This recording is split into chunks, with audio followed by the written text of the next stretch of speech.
Dobrý deň, rozhodol som sa, že vám dnes natočím krátku recenziu na nové reproduktory od značky JBL a teda reproduktory Flip 6 a Charge 6. Ak si niekto prechádzate podobným dilema ako ja, a teda, že či si nechať alebo kúpiť ten menší alebo väčší, tak možno vám dnešné video pomôže rozhodnúť sa, ktorý reproduktor by mohol byť pre vás.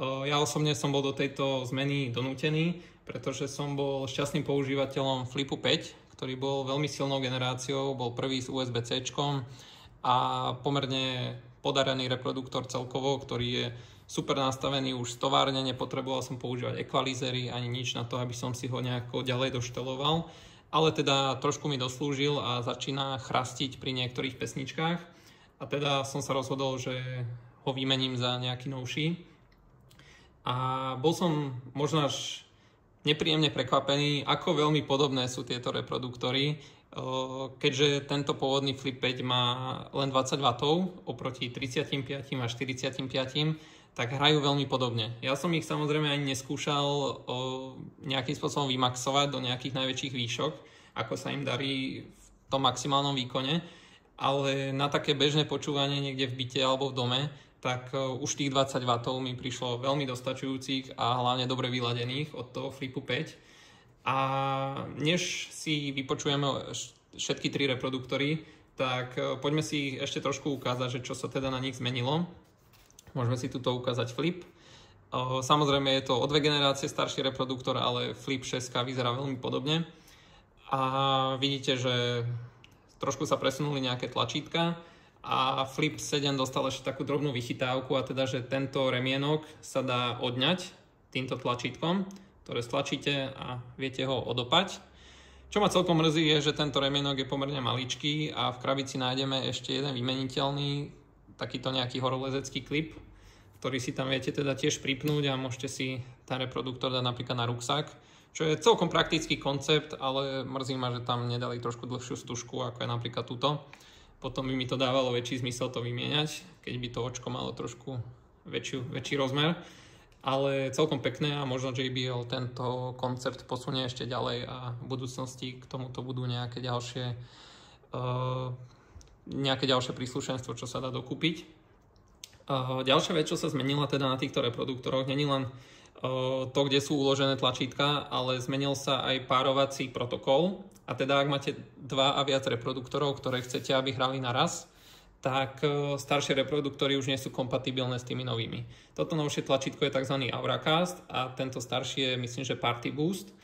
A teda už tieto dva reproduktory nedokážu spolu hrať naraz, aj keby chcem. Čo je celkom škoda, lebo bola to pomerne podarená funkcia od JBL. A teda už len tieto novšie reproduktory dokážete spolu spojiť tým, že na oboch stlačíte toto tlačidlo a potom hrajú naraz.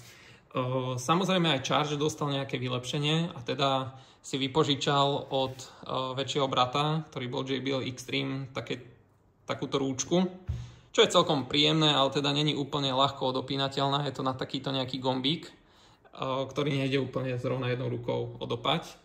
Čo ma ešte možno sklamalo na týchto reproduktoroch bolo, že napríklad v krabici už nie je žiaden kábel, ktorý by sa možno niekedy hodil. Ak niekoho samozrejme zaujíma výdrž batérie, tak vidíte na krabici, že je pomerne rozdielna a ten Charge tým, že je dvakrát väčší, tak vyzerá, že aj výrazne viac hodín dokáže hrať. Čo sa váhy týka, tak sú pomerne podobné, ale teda tá veľkosť môže byť pre niekoho zásadná a to by mohol byť pre neho ten hlavný rozhodujúci faktor. Tieto reproduktory podporujú aj aplikáciu od JBL, kde ponúkajú niektoré dodatočné nastavenia, ako sú ekvalizéry. Sú tu nejaké prednastavené ekvalizéry, ktoré si viete ešte nejakým spôsobom dotunovať. Ja osobne som si trošku znižoval bas na tomto veľkom Charge, pretože mi prišiel, že občas už trošku tak nejak v miestnosti dunel, ale jedným týmto sliderom som to celé vyriešil, takže som pomerne s tým spokojný. Čo sa týka Flipu 7, tak podporuje rovnaké nastavenia. Chvíľku to trvá, než sa to pripojí, ale nastavenia sú úplne totožné. A teda Flip 5 takéto ekvalizery nepodporuje, on oficiálne nejak nepodporuje aplikáciu, ale napríklad som tam dostal do neho aktualizáciu. Sice nič nezmenila, ale bola tam. A ak by ste mali napríklad Flip 6, čo je teda generácia medzi týmito dvomi, tak by ste tam tiež našli equalizery, ale trošku jednoduchšie. Nemali by napríklad toľko sliderov, ako vidíte tuto, ale boli by tam napríklad iba 3. Takže aplikácia mi prišla celkom užitočná, ale aj možno z toho dôvodu, že mi neprišli tieto reproduktory z továrne až tak dobre vyladené, ako bol práve napríklad tento Flip. Takže napríklad tento nový Flip mi príde, že je trošku viacej ukričaný a to hovorené slovo v tých pesničkách je také trochu prehnané. A niekedy mám pocit, že mi trošku až špíli uši. A u tohto Chargeu je naozaj cítiť, že ten zvuk je hlbší a aj trošku kvalitnejší.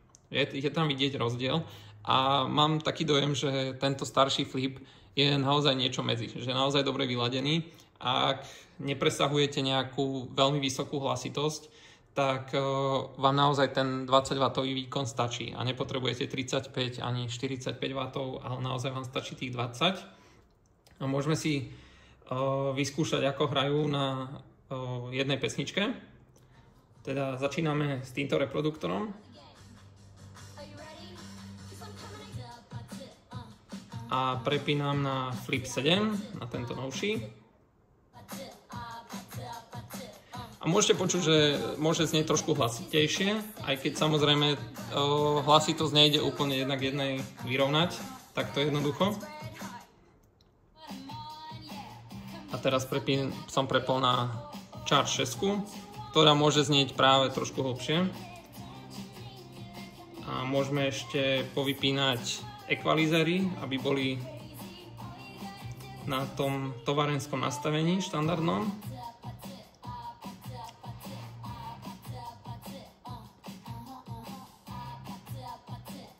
A môžeme si dať ešte jedno kolečko, kde si ich porovnáme. Takže ideme na starý Flip. Ideme na nový Flip.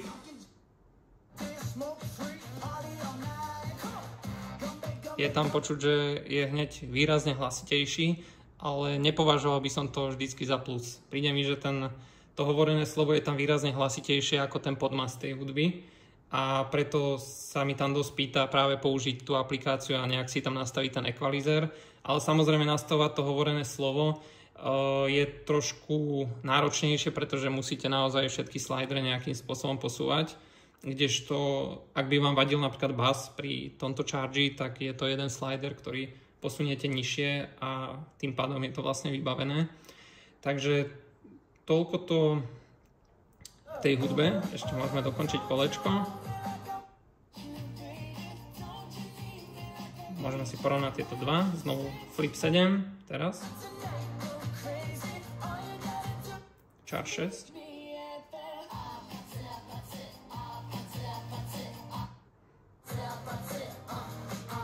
Flip, Charge.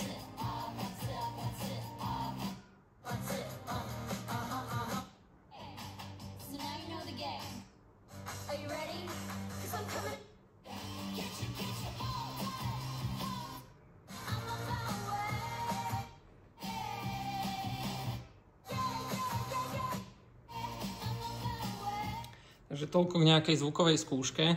Ja osobne si asi ponechám tento väčší, pretože mám z neho lepší pocit. Mám pocit, že má kvalitnejší zvuk a to tunovanie je menej náročné. Naozaj mi stačilo trošku si znížiť basy a bol som s ním úplne spokojný. Kdežto ten Flip mi príde, samozrejme je veľmi podobný. Úplne to nevnímam ako upgrade oproti tej 5, až som trošku sklamaný.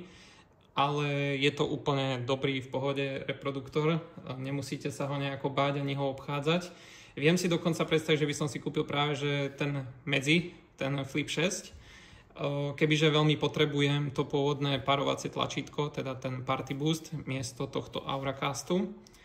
Ale inak oba reproduktory sú podarené, možno to vzíde hlavne na konci dňa na nejakej farbe alebo na niečom, čo sa vám tak subjektívne viacej páči, ale som prekvapený teda, že na to, že prešlo kľudne aj 5 rokov medzi týmito dvomi generáciami, tak tam ten rozdiel nie je až taký veľký. Takže toľko za mňa. Ak sa teda rozhodujete, tak ja by som možno povedal, že sa na konci dňa rozhodnite na základe ceny. Ak je napríklad 200 € za tento príliš veľa, tak si viem predstaviť, že nájdete možno aj ten Flip 6. tú medzigeneráciu medzi týmito dvomi za polovičnú cenu a dostanete 80% toľko muziky. Čo sa týka tej vrcholnej hlasitosti a čo sa týka kvality, tak dostanete skoro presne to isté. Ja ho plánujem používať hlavne v nejakých interiérových podmienkach, takže ja neplánujem nejakým spôsobom vymaxovať jeho hlasitosť a preto som citlivejší skôr na to, ako je ten reproduktor celkovo vyladený, než na to, ako má tú maximálnu hlasitosť. A myslím si, že to môže byť prípad pre väčšinu ľudí. Takže ďakujem a prajem príjemný nákup.